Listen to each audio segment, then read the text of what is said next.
Yeah, and this is, called the business principles from the Bible. I like to tag it as the secrets from the Bible. There are no secrets in the Bible. It's all a matter of knowing, what the Bible says. And I do want to say for all of our guests out there, I am a woman of faith. I'm not shoving my faith at you. And you may not be aware that business principles of the Bible are alive and well all around you today. Whether you share my faith or not, really doesn't matter. It takes place. There's certain things, foundational, fundamental things that we can do, to build a stronger business. And I do want to say another reason that I was prompted to put this out there is because I'm a woman of faith, and I talk to a lot of people of faith, and for some reason, they have this hang up about making money. It's like they don't want to talk about it, or I don't want to focus on money, or I just want to go out and help people. That's fine and dandy, but there is a place, a time and a place and a purpose behind money, and there's no shame in making money if you have the right heart. So we're going to go over some of the things today, what it takes. That's what this course or mini-series, if you will, is all about. So far, the secret number one that we talked about was that God wants us to be obsessively preoccupied with the needs of others. Again, that's not just, oh, I really feel sorry for those people in Louisiana. It's really having them on your heart and your mind. Be obsessively preoccupied. In business, that could mean that, you don't just say, oh, I want to go sell those people an ionizer. You need to be more obsessively preoccupied with their needs. Pardon me just one second. Pardon me, I'm struggling with the cold here. Secret number two, you were wired to work. We like to think, oh, I'd love to get a lot of money and go smoke cigars and drink pina coladas and live in Costa Rica sometime. But you know what? That's not what you were wired to do. You were wired to work. Everybody born has a purpose in this life, and that purpose never stops until your life is over. And so, we were wired to work. It's time to enjoy that a little bit, embrace that a little bit, maybe take a different look at how that work is supposed to be going for you, and understand that you were wired to work. You're a productive person in society. You have a purpose from God Almighty, and we're all wired to work. Then secret number three was we have to be willing to change. Change is never, man, oh man, change hurts. You got to dig deep to change. You got to really be motivated to change. Who wants to change? I mean, it's a lot of work, right? But we have to be willing to change if we're going to move forward. Life changes, circumstances change, and we always have to be willing to change for the better. We have to grow us and be a better person in any way that we can. Secret number four was we need other people. We cannot and do not live our life in a bubble. Now, we might choose to be isolated, but the bottom line is we need other people. God created Adam and then gave him Eve, and that whole analogy of giving him somebody to walk through life with isn't just limited to marriage. It's limited to, it applies to all of life. We need other people. And I gave examples of those, some examples from the Bible last week if you want to look at the recording on that. But we need other people. You cannot live in a bubble, and you will not find joy. You will not find fulfillment. You will not live out your purpose, and you will not be successful. We need other people. And so today, what are we going to look at? Secret number five is we need to focus on other people's needs and their desires.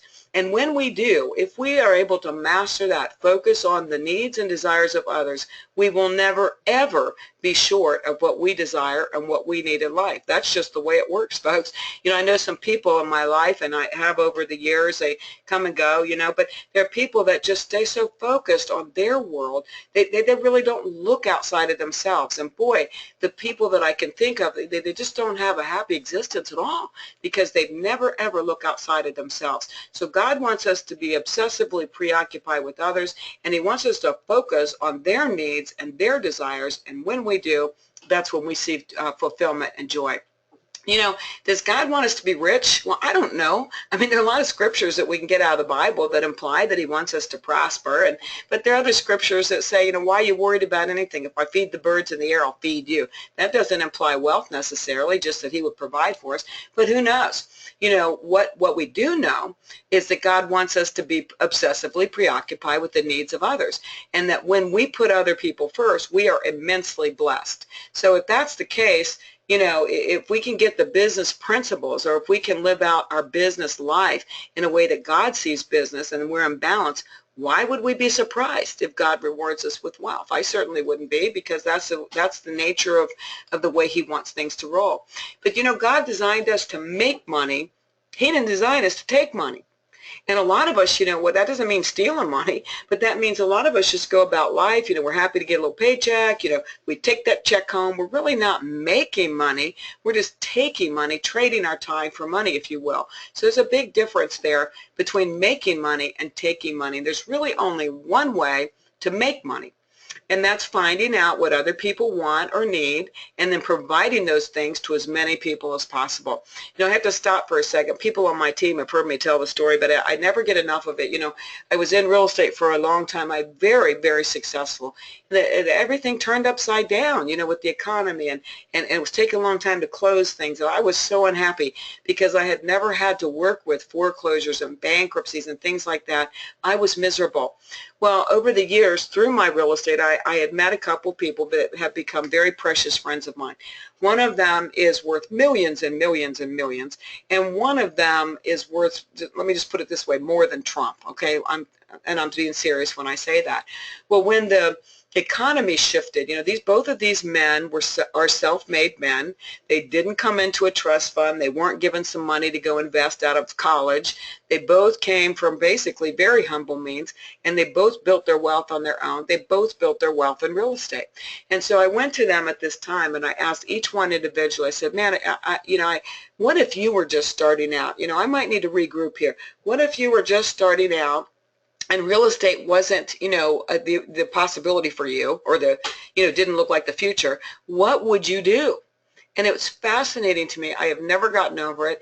Each one said to me individually, they said, find a need and fill it. Don't look at what you want to do. You need to look at what the needs are of other people. And when you find a need and fill it, then duplicate it over and over and over. I didn't even know what they're talking about at the time. It's crystal clear to me now. But it's fascinating to me that both of these guys were really following biblical principles. Find a need and fill it, and do it over and over and over again. And they went on to say that because they kind of gave me a little lesson, and it doesn't matter what you want to do, it matters what the needs are. And they said once you find a need and fill it and duplicate it, you'll start seeing wealth. And when you start seeing wealth, you're going to love what you do. And so it's kind of the opposite of what we tell people to do. Go do something you like, right? But it's fascinating. They were following these principles, and both of them are immensely, immensely wealthy. So this is the only way to make money, no matter what industry you're in. It doesn't matter. In order to do this, we absolutely, positively need to have established meaningful relationships with our customers. There's no way around it. Think about it. If you're going to find a need and fill it, and you need to get it out there to as many people as possible, how are you going to go living in a bubble? You got to get out there and establish relationships with other people. That's no way around it. Now, God has designed money to be an instrument, basically to reward us and to motivate us to do His will. So if you share my faith, you know that every nickel you've got came from God Almighty. It all belongs to Him, Earning a living requires making money, again, not taking money. So think about it. We literally bring money into existence in our lives by making another human being happy. If you're finding a need or a desire, if you will, and you're filling it, that human being is happy. Now, to put that in perspective, let me just call it out to you that, for instance, what if today every single auto mechanic on the planet just ceased to exist? I don't necessarily walk around life thanking God every day for my auto mechanic, but I can tell you one thing, they would be filling a need and a desire in my life if they were there to help me when I needed their help. So their very existence, in the financial world, in the business world, is to make another person happy, to satisfy them by filling a need and or a desire. And as long as you haven't, robbed a bank or go about, coercing people out of money in your life, then it's true that every penny in your pocket was made by making somebody else happy. Just think about that. How cool is that? A boss, you did a good job. They were satisfied with your work. They kept you on board. They gave you your paycheck. A customer, in our world, we share our technology with them, and, they love what they see, and then they decide to put this, get this technology in their own lives. They're happy, right? They buy, we get paid. Even a relative, if somebody just said, hey, I want to help you out here. I want to give you some money. It doesn't matter. Wherever that money came from, it came from willingly because you did or you provided something that made them happy. In other words, you earned it. That's how we earn money. So it's funny that you can look at lessons like this and kind of skim the surface and think that they're just applied to relationships. You don't really think about that. The average person doesn't think about business being that way. But if I can find a need and fill it, and I can put your needs above my needs, if I can be obsessively preoccupied with you and not myself, I am absolutely going to always earn a tremendous amount of money. That's the way we earn it, guys. It's very simple in God's world. So have you ever wondered why so many companies, or how they could afford to put like money back guarantees out there? It's kind of amazing when you see that, money back guarantee, including postage. I mean, if you ever watch late night TV, you'll see a lot of this stuff going on. But haven't you ever wondered, how can they afford to do that?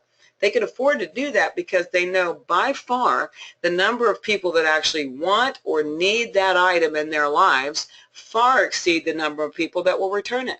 I mean, after all, if they didn't want it or need it or see the value in it, they wouldn't have purchased it in the first place. So they know that the odds are for them, that the number of people, it makes the consumer feel more comfortable with that investment by offering that, but they know that the number of people that will keep it because they wanted it and needed it in their lives far exceed people that will just want to send it back. So, willful transactions are proof that you succeeded in fulfilling someone else's wants or needs.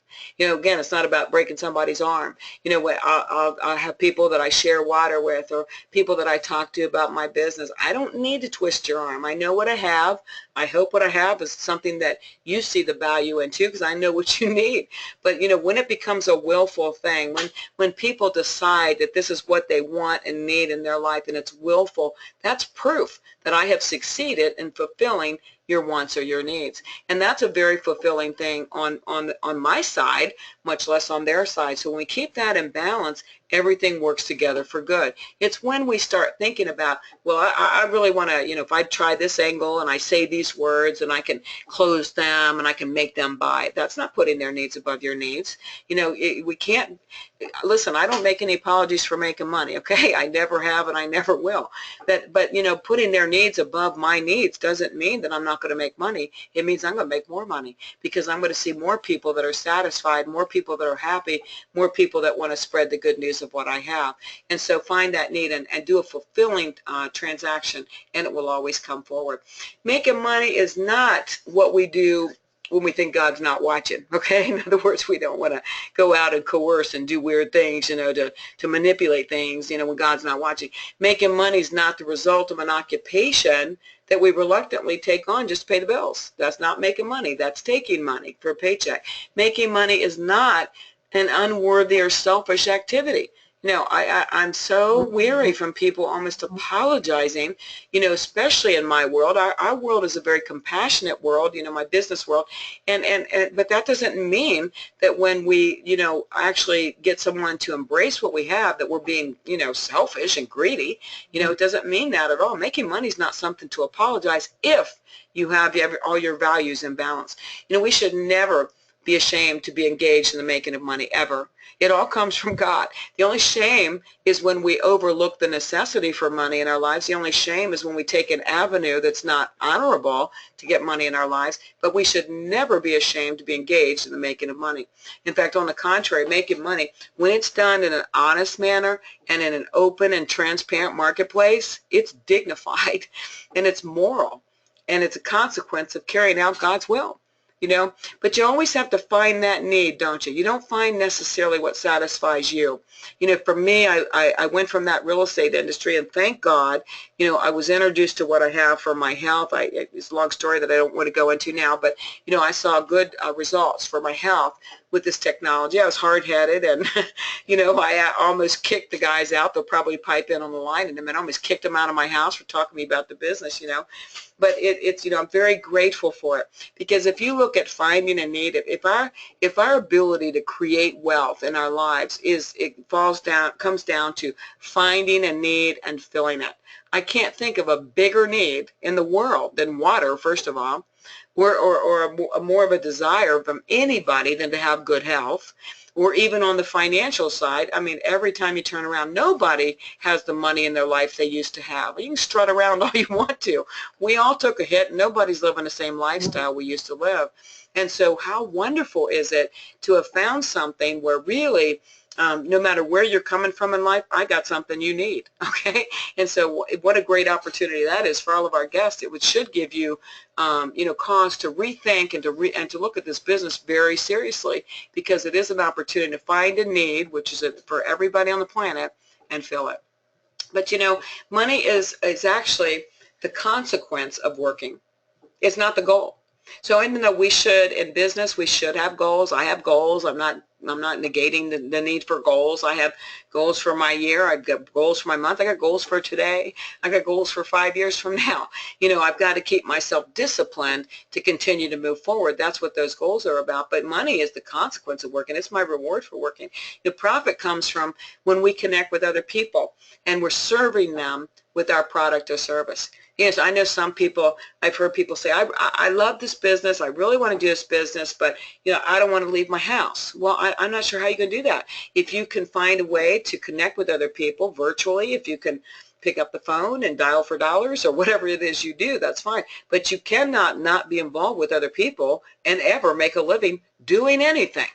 So profit comes from connecting with other people and serving them with your product or service. We were created for this very purpose, to connect with other people. Again, God could do what God wanted to do. God could have made one man and he could have morphed out a whole population. He could have done anything he wanted to do.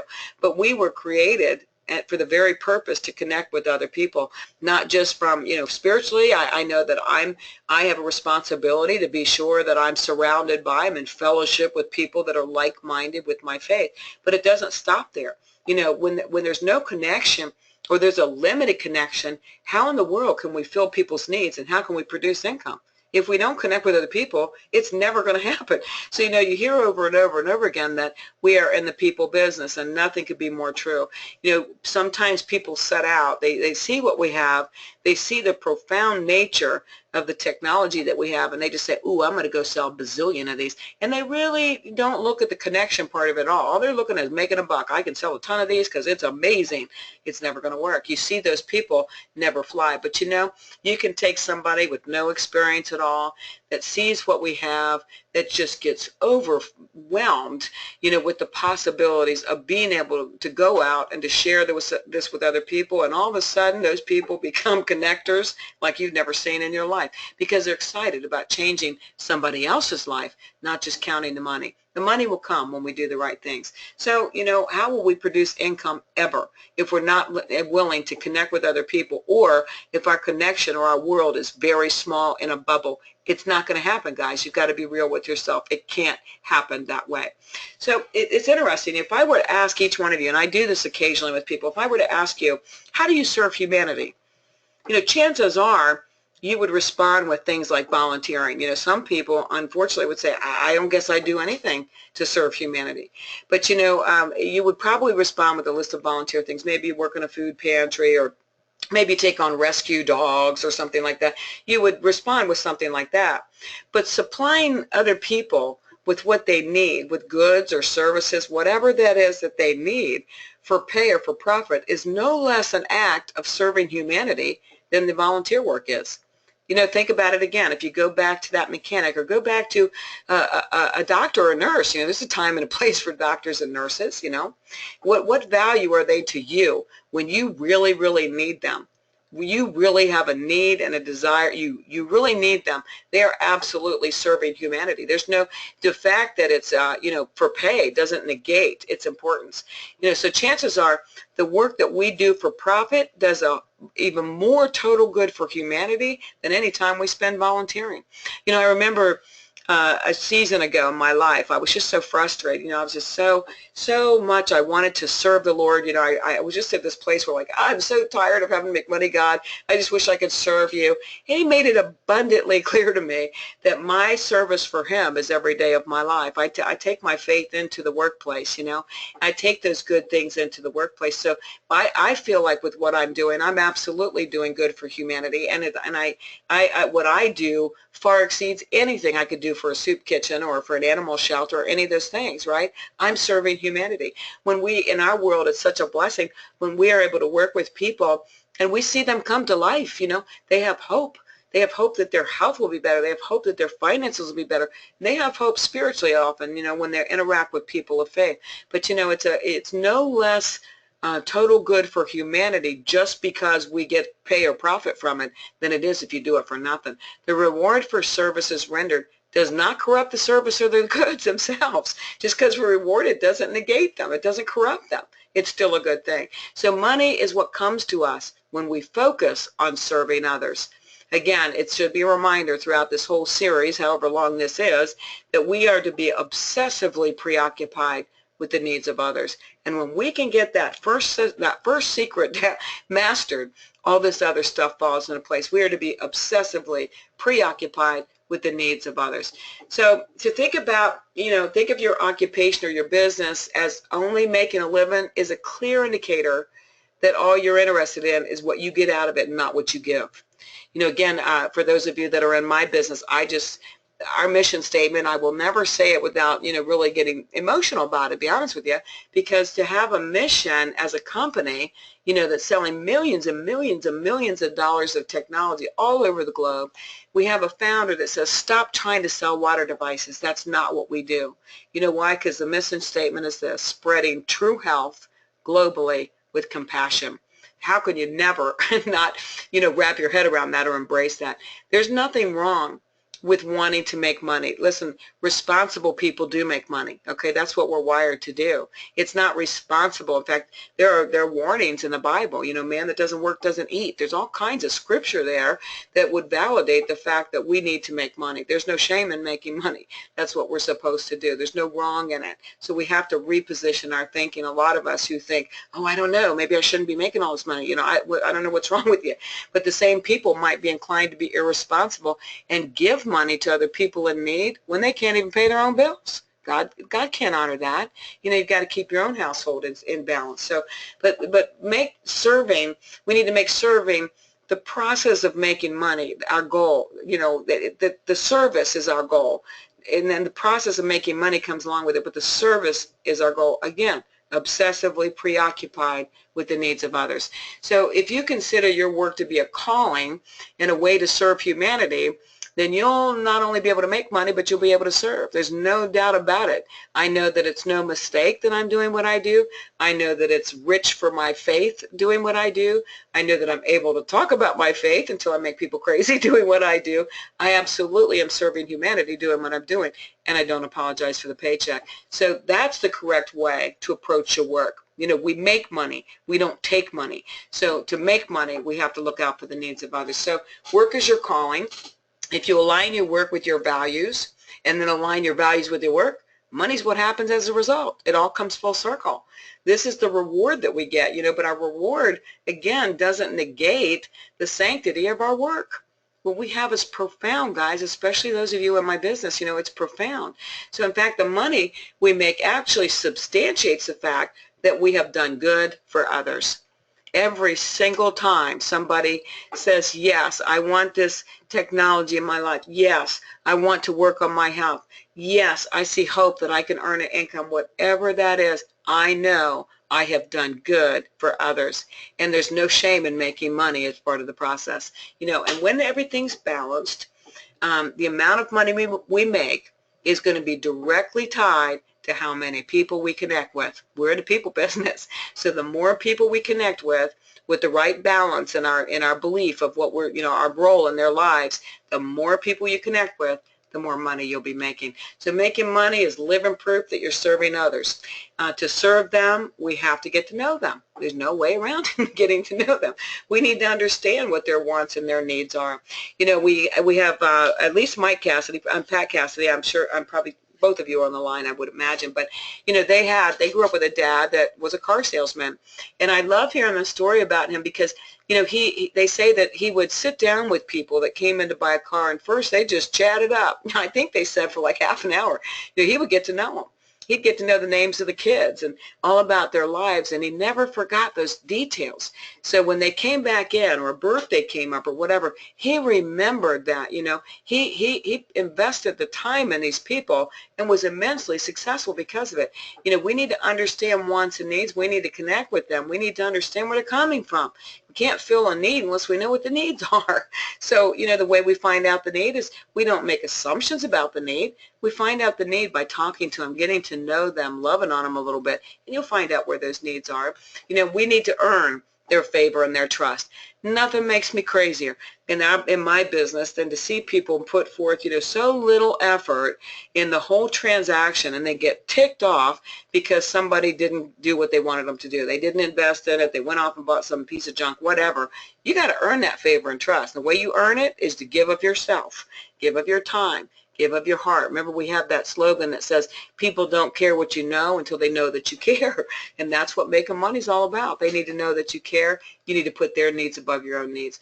So have you ever had someone do something, you know, for one of your kids that made you happy? I've had that happen where somebody said, oh, yeah, you know, I helped out your son because, you know, you've been so kind to me, or whatever. You did this for me. You know, they did something for your children. When people do things for your children, it's like a kind thing on steroids. I mean, it's just, as a parent, it just overwhelms your heart that somebody would do something for your child, right? I've had it warm my heart so many times. But when somebody does something, unkind, you know, does it feel good when they do something unkind? It doesn't. It breaks your heart even more when you see your own child suffer. So imagine how God feels when somebody does something kind to one of his other children. We're all children of God. When somebody does something kind to serve them, when somebody puts the needs of others before their own, when somebody just wants to kind of, quote unquote, repay God for all that he does for us, don't you think that makes him happy? Well, it does. And that's why it all falls into play here, being preoccupied with the needs of others, putting everything in perspective, getting it all in balance, finding a need and filling it, and all those things. There are millions of things for my believing friends on the line and my, you know, people that don't share my faith on the line, but there are plenty of scriptures that would back this up. You know, do unto others as you would have them do unto you. Well, are you going to treat yourself kindly? Or, you know, would you want to be treated kindly? Would you want to be treated honestly? Would you want to have somebody twist your arm and make you buy something you didn't want or need? None of those things would be true. Do unto others as you would have them do unto you. The greatest of these is love. Of all the things that we're told in the Bible, the things that are good, a good character, if you will, the greatest of these is love. When you love someone, you do what's right for them. If a man has material possessions, he sees a brother in need but has no compassion on him, how can the love of God be in him? That's one of my favorites. And then, of course, there's a time when Christ himself might say, I never knew you. I was hungry, you gave me nothing to eat. I was thirsty, you gave me nothing to drink. Whatever you do for the least of these of mine, you do for me. So if we can have that perspective that what we do for other people, you know, we've already put them first, obsessively preoccupied. Whatever we do, acts of kindness and honesty and integrity and finding a need and filling it, all those things, whatever we do out of kindness and the right balance for them, we do for him. And so that's the key, guys, you know, to really making it all balance out. So that's my message for you today. Again, you've got a panel there. You can raise your hand. I'm going to get get the screen back up here. And I'm happy to, you know, answer questions, hear any comments that you might have, anything that you want to add to the call today. All you got to do is raise your hand. And let me be sure I find my people here so if I see your hands. Okay, I see Pat Cassidy's hand up. So Pat, hold on one second, my friend. You should be open mic now. Go ahead. Well, thank you, Lynn. First of all, I've got a new computer, so can you hear me okay? Is the volume okay? Yes, thank you. Okay. Well, I just want to take a moment for, first of all, excellent words of wisdom this morning. I appreciate that. I want to tell everybody on the call that it's important now to really start to focus in on the Living Waters Farm event that's coming up in October. We're less than 2 months away, and this is going to be one of those life-changing weekends. And people are flying in from thousands of miles away, top people in the company, to come and help us, to educate us, to take us to a higher level. And so everybody needs to just put it on their to-do list. When your email comes in today, send it out to your database. And then select some people, maybe 3 or 4 people out of their entire database, and give them a call and talk to them about what's coming up. Because whoever we can bring with us to that weekend, it's going to be fundamentally changed forever.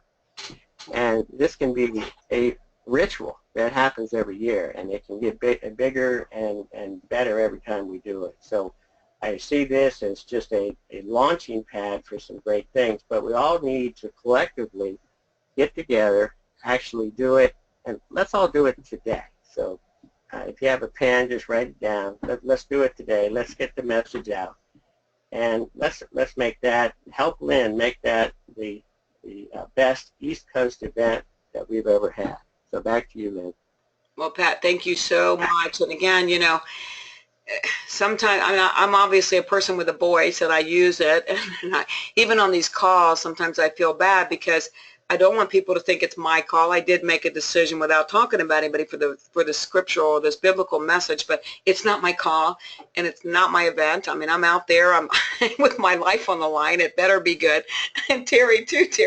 Terry probably doesn't worry as much as I do because he has a gift for, you know, organization. He can see it in his head. But I appreciate that. It is going to absolutely be a life-changing event. It's one not to be missed, and people will not find out by osmosis, guys. And we're a team. Get it out there. You know, it's huge. Whether you plan to attend or not, at least do your part and promote this event, because a lot of lives are going to be changed whether you show up or not. So thank you for that, Pat. I appreciate it. And I see Maggie's hand up. Hold on one second, my friend. Okay, you should be open mic now, Maggie. Maggie, are you with us? I don't know if she muted herself. Can you hear me now? Oh, there you go. Can you hear me? Yeah.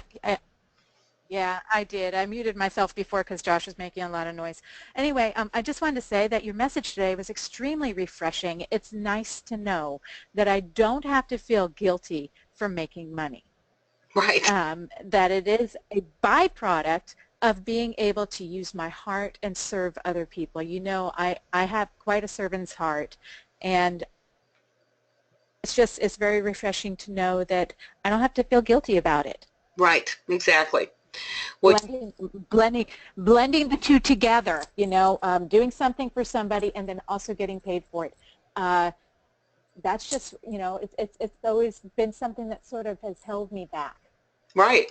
Well, you're a prime example. I'm going to mute you back out, hon.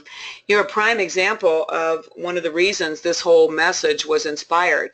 Because again, as I rub elbows with people of faith, you know, for some reason, they have this mental block that if they think about money or they're making money, they need to apologize for it or something, because they should just be going out helping people. Well, do you really think that way? You know, when you see a pastor of a church or a pope and they make a living, do you really think that they shouldn't? You know, do you begrudge them that? If you see a missionary, and we support missionaries in the field all the time, do you really think that they don't deserve any money? They ought to just be doing it out of the goodness of their heart? Come on, guys. God expects us to be responsible. There's nothing wrong with making money. But, you know, if we keep that whole everything in perspective, once again, if we keep the needs of others first and foremost in our mind, that's our biggest focus, is their needs. How can it be wrong if at the end of the day you make a living finding a need and filling it? It's a win-win-win. And so, Maggie, you're a prime example. You do have an amazing servant's heart. I mean, you know, somebody could probably call Maggie with any sad story, and she would drop life to go help fill it. But I could see that you were struggling with that. I know some other people personally on the call, and I know they've had a struggle with that. And you probably ruffled up a little bit each time I have said, I don't apologize for making money. Listen, I'm so low in this life. I got to make a living. I've got to, you know, keep the lights on, keep the house here. I mean, I've got to make, I don't apologize for that, but I keep my balance and I live out my business with my faith first. I put other people first, you know, and so when it happens that I make money, then I don't apologize for that. And so, Maggie, I'm so glad that this has, you know, helped you in that, not feel guilty. Again, you've got to keep it in balance, you know.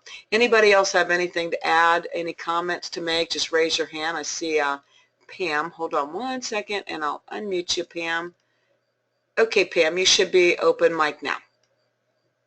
Lynn, I just want to thank you so very much from the bottom of my heart how you have helped me and introduced me to Kangen water. Oh. It has been a blessing. You are a blessing. I cannot tell how much it has helped me, and Lynn has opened her heart to me, and I just want to thank you so very, very much for being the friend that you are. You're a blessing. Oh, You Pam, truly. you're so sweet. You know, you're the blessing. You know, I sometimes tell people it's a blessing to be a blessing. Really, I'm the one that feels selfish at the end of the day because it's always so amazing to be able to help someone. And Pam is one that I just, you know, based on some of the things that I knew about health that she was struggling with, I felt pretty confident just based on history of working with other people that she would just love hydrating that body of hers with electrolyzed water, okay? And when she did, it's amazing what's happened in her life. And so I'm the one that's blessed to sit back on the sidelines and just be a vessel to introduce you to the right thing. And, you know, if you guys, because I'm going to stick with business here for a second, if you guys decide to invest in technology, I'm not apologizing for getting you that unit. So anybody else out there, I couldn't help but have a little humor there. Anybody else out there have a comment, a question, anything at all before we wrap this call up and we let you off of here so that you can go bless somebody else today? Anybody? Okay, I don't see any more hands out there. Lots of people on the line, just so you know, almost 100 people on the line today. And just not everybody's open and willing to, you know, share online, and that's okay. We love you anyway. Maybe you'll get more comfortable as the time goes on. I don't know how many of these biblical principle lessons there will be. That's a God thing. Probably a few more. I have no idea. Right now I'm just, you know, leading with what I'm told to lead with. So I hope it's been a blessing to you today. Just so you know, these calls are recorded, at least the message part, so that I can put it up online and share it with the world. So when you get that or see it on Facebook, feel free to, you know, to share it with someone else you think it might bless them. I'm so grateful for everybody on this call. You guys go out and make it a blessed day. And again, remember, be obsessively preoccupied with the needs of others. God bless you. I'll see you guys next week. Take care. Bye-bye.